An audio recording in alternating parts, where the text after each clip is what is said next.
Hi dears, welcome back to my channel. അപ്പം ഇന്ന് ഞാൻ വന്നിട്ടുള്ളത് ബോറിക് ആസിഡ് ഉപയോഗിച്ചുകൊണ്ടുള്ള നല്ല കിടിലൻ ടിപ്സ് ആൻഡ് ട്രിക്സ് ഒക്കെ കളക്ട് ചെയ്തിട്ട് തന്നെയാണ്. ഇത് ഉപയോഗിച്ച് നമ്മുടെ വീട്ടിലുള്ള ശല്യക്കാരായിട്ടുള്ള പാറ്റി എങ്ങനെ തുരത്താമെന്നും ഞാൻ വീഡിയോയിലൂടെ കാണിച്ചിട്ടുണ്ട്.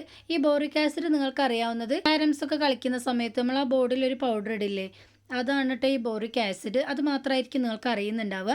എന്നാൽ വിവിധ തരം ഉപയോഗങ്ങൾ ഈ ബോറിക് ആസിഡ് കൊണ്ടുണ്ട്. നമ്മളെ വീട്ടിലുള്ള ഏത് തരം പ്രാണികളെയും നശിപ്പിക്കാനുള്ള നല്ലൊരു കഴിവ് ബോറിക് ആസിഡിന് മാത്രമല്ല, ബോറിക് ആസിഡ് നല്ലൊരു ക്ലീനിങ് ഏജന്റ് ആണ്. അപ്പോൾ കറകളുള്ള തുണികളിലൊക്കെ നമ്മളിത് തേച്ച് കൊടുക്കുകയാണെങ്കിൽ കറകളൊക്കെ പോയിട്ട് നല്ല അടിപൊളിയായിട്ട് നമുക്ക് ക്ലീൻ ചെയ്തെടുക്കാൻ വേണ്ടിയിട്ട് പറ്റും. മാത്രമല്ല, നമ്മൾ കൃഷി സ്ഥലത്തൊക്കെ ഇത് ഉപയോഗിക്കാവുന്നതാണ്. നമ്മൾ കിച്ചണൊക്കെ ക്ലീൻ ചെയ്യുന്ന സമയത്ത് കുറച്ച് നമ്മളിത് വെള്ളത്തിൽ ഡൈല്യൂട്ട് ചെയ്തതിന് ശേഷം സ്പ്രേ ചെയ്ത് കൊടുക്കുകയാണെങ്കിൽ അതിൻ്റെ സ്മെല്ലിന് പിന്നെ പാറ്റ പല്ലി ഒന്നും തന്നെ വരില്ല. മാത്രമല്ല, നമ്മുടെ കിച്ചൺ നല്ല നീറ്റ് ആൻഡ് ക്ലീൻ ആയിരിക്കും. ഇത് നമുക്ക് ഫ്രിഡ്ജിൻ്റെ ഉള്ളിലും പുറത്തും ഒക്കെ യൂസ് ചെയ്യാവുന്നതാണ് കേട്ടോ. യാതൊരു സൈഡ് എഫക്റ്റും തന്നെ ഉണ്ടാവുന്നതല്ല. എന്നാൽ പ്രാണികൾക്ക് ഇതിൻ്റെ സ്മെല്ല് ഒട്ടും പിടിക്കില്ല. ഇതിൻ്റെ സ്മെല്ലുള്ള ഭാഗത്തൊന്നും അത് ഉണ്ടാവുകയില്ല കേട്ടോ. അതുപോലെ തന്നെ നമ്മളിതുപോലുള്ള അരികളൊക്കെ കുറച്ചധികം വാങ്ങി സൂക്ഷിക്കുന്ന സമയത്ത്, അരി മാത്രമല്ല ധാന്യങ്ങളാവട്ടെ എന്തുമാവട്ടെ, നമുക്ക് ഈ രീതിയിൽ കുറച്ച് ബോറിക് ആസിഡ് ഇട്ട് കൊടുത്തതിന് ശേഷം നമ്മൾ സ്റ്റോർ ചെയ്ത് വെക്കുകയാണെങ്കിൽ അതിൽ പിന്നെ പ്രാണികളൊന്നും വരില്ല ഇതിൻ്റെ സ്മെല്ലിന്. അപ്പോൾ ഇതുവരെ നിങ്ങൾ ഇതുപോലെ ഒന്ന് ട്രൈ ചെയ്ത് നോക്കിയിട്ടില്ലെങ്കിൽ ഒന്ന് ട്രൈ ചെയ്ത് നോക്കുക കേട്ടോ. ഉറപ്പായിട്ട് നിങ്ങൾക്ക് ഹെൽപ്ഫുൾ ആയിട്ടുള്ള നല്ലൊരു കിടിലൻ ടിപ്സാണ്. ഈ ബോറിക് ആസിഡിന് അധികം വിലയൊന്നുമില്ല. 10 രൂപയ്ക്ക് തന്നെ നമുക്ക് ചെറിയൊരു പാക്കറ്റ് വാങ്ങിക്കാൻ വേണ്ടിയിട്ട് പറ്റുന്നതാണ്. അപ്പോൾ നിങ്ങൾ ഇതുവരെ ബോറിക് ആസിഡ് കൊണ്ട് ഇതുപോലെ ചെയ്ത് നോക്കിയിട്ടില്ലെങ്കിൽ ഒരിക്കലെങ്കിലും ഒന്ന് ചെയ്ത് നോക്കുക. അപ്പോൾ മാത്രമേ നിങ്ങൾക്ക് ഇതിൻ്റെ റിസൾട്ട് അറിയാൻ വേണ്ടിയിട്ട് പറ്റുള്ളൂ. നെക്സ്റ്റ് ടിപ്പ് എന്താണെന്ന് നോക്കാം. നമ്മൾ വാങ്ങുന്ന മൈദയിൽ അരിപ്പൊടിയിലൊക്കെ മായമുണ്ടോ എന്ന് കണ്ടുപിടിക്കാനുള്ള നല്ലൊരു കിടിലൻ ടിപ്പാണ് കേട്ടോ. അതിന് വേണ്ടിയിട്ട് 1 ഗ്രാം മൈദ ഞാൻ ടെസ്റ്റ് ട്യൂബിലേക്ക് ഒന്ന് ഇട്ട് കൊടുത്തിട്ടുണ്ട്.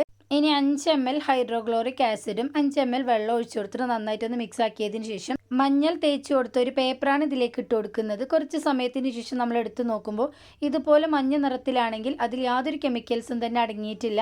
എന്നാൽ നമ്മൾ എടുക്കുന്ന സമയത്ത് ഈ മഞ്ഞ കളർ പേപ്പർ റെഡ് കളറായിട്ട് മാറുകയാണെങ്കിൽ അതിൽ നന്നായിട്ട് കെമിക്കൽസൊക്കെ അടങ്ങിയിട്ടുണ്ട്. അപ്പോൾ ഈ രീതിയിൽ നമുക്ക് നമ്മൾ വീട്ടിലുള്ള പൊടികളിലൊക്കെ മായം കലർന്നിട്ടുണ്ടോ എന്ന് അറിയാൻ വേണ്ടിയിട്ട് പറ്റുന്നതാണ്. അപ്പോൾ ഇതുവരെ നിങ്ങൾ ഇതുപോലെ ട്രൈ ചെയ്ത് നോക്കിയിട്ടില്ലെങ്കിൽ ഒന്ന് ട്രൈ ചെയ്ത് നോക്കുക കേട്ടോ. നിങ്ങൾക്ക് എന്തായാലും ഇത് ഉപകാരപ്പെടുന്നത് തന്നെയായിരിക്കും. അടുത്തതായിട്ട് നമ്മളുടെ മക്കളുടെ ഇഷ്ടപ്പെട്ട സ്ലൈം ബോറിക് ആസിഡ് ഉപയോഗിച്ച് എങ്ങനെ ഉണ്ടാക്കിയെടുക്കാമെന്ന് നോക്കാം. അതിന് വേണ്ടിയിട്ട് ഞാനിവിടെ ബോറിക് ആസിഡ് ഒരു പാത്രത്തിലേക്ക് ഇട്ട് കൊടുക്കുന്നുണ്ട്.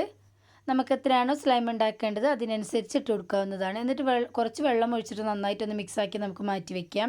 ഇനി അടുത്ത പാത്രത്തിലേക്ക് ഞാൻ പേപ്പർ ഒട്ടിക്കുന്ന ഗമ്മാണ് എടുത്തിട്ടുള്ളത്. ഇതുപോലുള്ള ഒരു ബോട്ടിൽ മുഴുവനായിട്ട് ഞാൻ ഈ ബൗളിലേക്ക് ചേർത്ത് കൊടുത്തിട്ടുണ്ട്. ഇനി ഞാൻ ഇട്ട് കൊടുക്കുന്നത് 1 ടേബിൾ സ്പൂൺ ബേക്കിംഗ് സോഡയാണ് കേട്ടോ.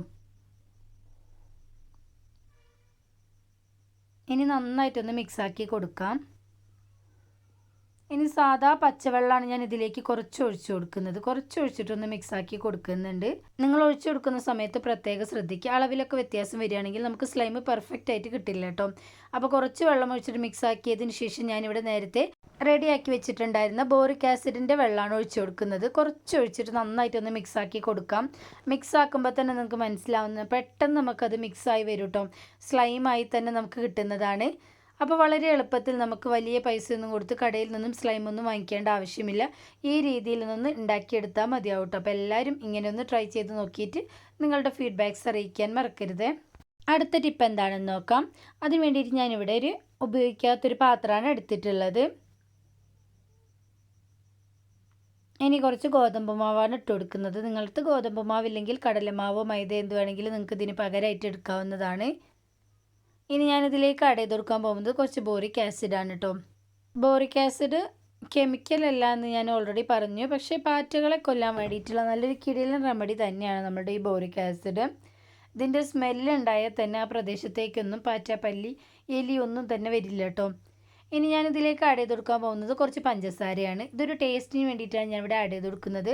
പഞ്ചസാരയൊക്കെ ഉണ്ടെങ്കിൽ ഉറപ്പായിട്ടും പാറ്റകൾ അതൊക്കെ വന്ന് കഴിക്കും. അപ്പോൾ അതിന് വേണ്ടിയിട്ടാണ് ഞാനിവിടെ പഞ്ചസാര ചേർത്ത് കൊടുത്തിട്ടുള്ളത്. നിങ്ങൾക്ക് ഇതിന് പകരമായിട്ട് കുറച്ച് ശർക്കര വേണമെങ്കിലും ആഡ് ചെയ്ത് കൊടുക്കാവുന്നതാണ്. ഇനി ഞാൻ എടുത്തു വെച്ച മിക്സിലേക്ക് കുറച്ച് വെള്ളം ഒഴിച്ചിട്ട് നന്നായിട്ടൊന്ന് മിക്സാക്കി കൊടുക്കുന്നുണ്ട്. വെള്ളം കൂടാതിരിക്കാൻ വേണ്ടിയിട്ട് നോക്കുക കേട്ടോ. നമ്മളിത് ഉരുട്ടിയെടുക്കുന്ന ഒരു രൂപത്തിലായിട്ടാണ് നമുക്ക് കിട്ടേണ്ടത്. അപ്പോൾ അതിനനുസരിച്ച് കുറച്ച് വെള്ളം ഒഴിച്ചിട്ട് നന്നായിട്ട് മിക്സാക്കി നമുക്കിതൊന്ന് ബോളാക്കി എടുക്കാവുന്നതാണ്. ഇങ്ങനെ ഒരു ബോൾ ഉണ്ടാക്കിയെടുത്തതിന് ശേഷം സ്ഥിരമായിട്ട് പാറ്റ പല്ലി ഒക്കെ വരുന്ന സ്ഥലങ്ങൾ നമ്മൾ വെച്ച് കൊടുക്കുകയാണെങ്കിൽ ഉറപ്പായിട്ടും അത് ഈ പാറ്റകളൊക്കെ വന്ന് കഴിക്കും. ഒരു പാറ്റ കഴിച്ചാൽ അടുത്തടുത്തായിട്ട് എല്ലാ പാറ്റകളും ചത്തു വീഴുന്നതായിട്ട് നമുക്ക് കാണാം. പാറ്റശല്യം പല്ലിശല്യമൊക്കെ കൂടുതലുണ്ടെങ്കിൽ ഈ രീതിയിൽ നിങ്ങളൊന്ന് ട്രൈ ചെയ്ത് നോക്കുക. കെമിക്കൽസ് അടങ്ങിയിട്ടുള്ള യാതൊരു മരുന്നും നമുക്ക് ഉപയോഗിക്കേണ്ട യാതൊരു കാര്യവുമില്ല. ഇങ്ങനെ സിമ്പിളായിട്ട് നമുക്ക് വീട്ടിലുള്ള പാറ്റ പല്ലിയൊക്കെ തുരത്താൻ വേണ്ടിയിട്ട് പറ്റുന്നതാണ്. പാറ്റകളെ ഒഴിവാക്കിയാൽ തന്നെ നമ്മുടെ വീട്ടിലുള്ള പല്ലിശല്യം കുറയുന്നതാണ്. ഈ പാറ്റകളെ ചെറിയ ചെറിയ പ്രാണികളൊക്കെ കഴിക്കാൻ വേണ്ടിയിട്ടാണ് പല്ലി നമ്മളുടെ വീട്ടിലേക്ക് വരുന്നത്. പാറ്റശല്യം നമ്മൾ ഒഴിവാക്കിയാൽ തന്നെ ഒരു പരിധി വരെ നമുക്ക് നമ്മളെ വീട്ടിലുള്ള പല്ലികളെയും ഒഴിവാക്കാൻ വേണ്ടിയിട്ട് പറ്റുന്നതാണ്. അപ്പോൾ ഞാൻ ഇതുപോലെ ബോൾസ് ഉണ്ടാക്കിയെടുത്തതിന് ശേഷം ഗ്യാസ് സ്റ്റോപ്പിൻ്റെ അടിയിലും കൗണ്ടർ ടോപ്പിൽ ജനലിൻ്റെ അരികിലും അതുപോലെ തന്നെ ഗ്യാസ് വെച്ച സ്ഥലത്തൊക്കെ ഞാൻ ഇതുപോലെ വെച്ച് കൊടുക്കുന്നുണ്ട്. അപ്പോൾ നിങ്ങളെല്ലാവരും ഇതുപോലെ ഒന്ന് ട്രൈ ചെയ്ത് നോക്കാം കേട്ടോ. നെക്സ്റ്റ് ടിപ്പ് എന്താണെന്ന് നോക്കാം. നമ്മുടെ വീട്ടിലുള്ള എലികളെ തുരത്താനുള്ള നല്ലൊരു റെമഡിയാണ് ഞാനിവിടെ കാണിക്കുന്നത്. അതിന് വേണ്ടിയിട്ട് ഞാനിവിടെ ഒരു ചട്ടി ചൂടാൻ വെച്ചിട്ടുണ്ട്. ഇനി ഞാൻ ഇതിലേക്ക് ഇട്ട് കൊടുക്കുന്നത് അരിയാണ് കേട്ടോ. ഏതരിയും നിങ്ങൾക്ക് ഇതിന് വേണ്ടിയിട്ട് യൂസ് ചെയ്യാവുന്നതാണ്. ഞാൻ അരി ഒന്ന് നന്നായിട്ട് വറുത്തെടുക്കുന്നു. എലികൾക്ക് ഏറ്റവും ഇഷ്ടപ്പെട്ട ഒന്ന് തന്നെയാണ് അരി. അതിൻ്റെ സ്മെല്ലിന് ഉറപ്പായിട്ടും അവർ നമ്മളെ സ്റ്റോർ റൂമിലൊക്കെ അരിയൊക്കെ വെച്ച ബക്കറ്റൊക്കെ ചില സമയത്ത് നിങ്ങൾ കാണുന്നുണ്ടാവും. അത് കടിച്ച് പറിച്ച് ഓട്ടയാക്കിയിട്ട് അരിയൊക്കെ പുറത്തേക്ക് പോകുന്നതായിട്ട്. അരി മാത്രമല്ല ധാന്യങ്ങളായാലും എല്ലാം ഇതുപോലെ തന്നെയാണ് എലികൾ നശിപ്പിക്കുന്നത്. അപ്പോൾ അതിന് വേണ്ടിയിട്ടാണ് ഞാനിവിടെ അരി എടുത്തിട്ടുള്ളത്. നന്നായിട്ട് നമുക്കിതൊന്ന് വറുത്തെടുക്കാം. വറുത്തെടുക്കുമ്പോൾ ഇതിൻ്റെ സ്മെല്ല് നന്നായിട്ട് എൻഹാൻസ് ചെയ്യും. അപ്പോൾ അതിന് വേണ്ടിയിട്ടാണ് ഞാനിവിടെ വറുത്തെടുക്കുന്നത്. അരി വറുക്കുന്നതൊന്നും കാണിച്ച് ഞാനിവിടെ ബോറടിപ്പിക്കുന്നില്ല. നന്നായിട്ട് ബ്രൗൺ ആവുന്ന വരെ തന്നെ നമുക്കിത് വറുത്തെടുക്കണം കേട്ടോ. അപ്പോൾ അരിയൊക്കെ നന്നായിട്ട് വറുവായതിന് ശേഷം ഞാനിവിടെ ഇടികല്ലിലേക്ക് ഇട്ടിട്ട് ഇതുപോലെ ഒന്ന് പൊടിച്ചെടുക്കുന്നുണ്ട്. നിങ്ങൾക്ക് വേണമെങ്കിൽ മിക്സി ജാറിലേക്ക് ഇട്ട് കൊടുക്കാവുന്നതാണ്. ഞാനിപ്പോൾ വളരെ കുറച്ച് മാത്രം എടുക്കുന്നതുകൊണ്ട് ഇടികല്ലിൽ പൊടിച്ചെടുത്തു എന്ന് മാത്രം. അപ്പം ഞാൻ നന്നായിട്ടൊന്ന് പൊടിച്ചെടുത്തിട്ടുണ്ട്. അപ്പോൾ ഇത്രയാണ് കേട്ടോ ഞാൻ എടുത്തിട്ടുള്ളത്. ഞാൻ വറുത്തെടുത്ത എല്ലാ അരിയും ഇതിന് വേണ്ടിയിട്ട് എടുത്തിട്ടുള്ളത്. അതിൽ നിന്നും വളരെ കുറച്ച് മാത്രമാണ് ഞാൻ ഇവിടെ യൂസ് ചെയ്തിട്ടുള്ളത്. ഇനി ഞാൻ ഇതിലേക്ക് ഇട്ട് കൊടുക്കുന്നത് കുറച്ച് ബേക്കിംഗ് സോഡയാണ് കേട്ടോ. ബേക്കിംഗ് സോഡ ഇട്ട് കൊടുത്തതിന് ശേഷം ബോറിക് ആസിഡ് ഞാനിവിടെ കുറച്ച് ഇട്ട് കൊടുക്കുന്നുണ്ട്. വളരെ കുറച്ച് മാത്രം മതിയാവും. ഇനി ഞാൻ ഇതിലേക്ക് ഇട്ട് കൊടുക്കുന്നത് കുറച്ച് ശർക്കരയാണ്. ശർക്കരയും എലികൾക്ക് ഇഷ്ടപ്പെട്ട ഒരു സംഭവം തന്നെയാണ്. അപ്പോൾ അതിന് വേണ്ടിയിട്ടാണ് ഞാനിവിടെ ശർക്കര എടുത്തിട്ടുള്ളത്. ശർക്കര നന്നായിട്ട് ഇതുപോലെ ഒന്ന് ചീകിയിട്ട് കൊടുക്കാം.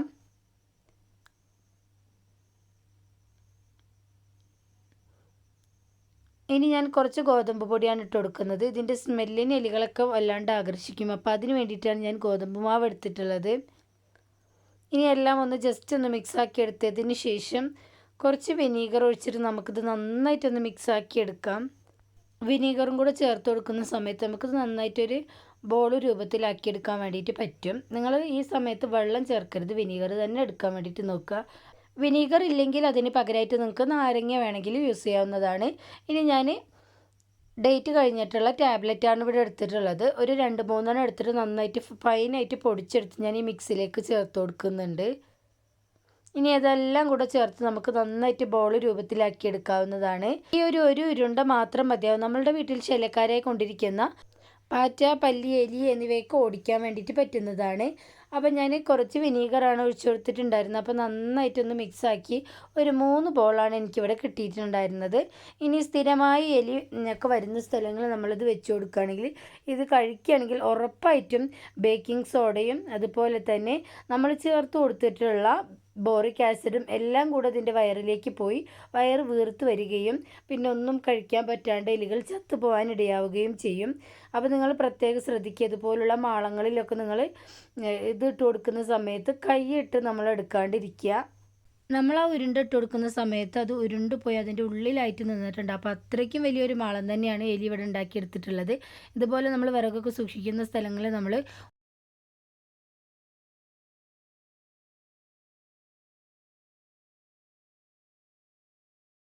ഒരു ഉരുണ്ട ഇതുപോലെ വെച്ച് കൊടുക്കാവുന്നതാണ്.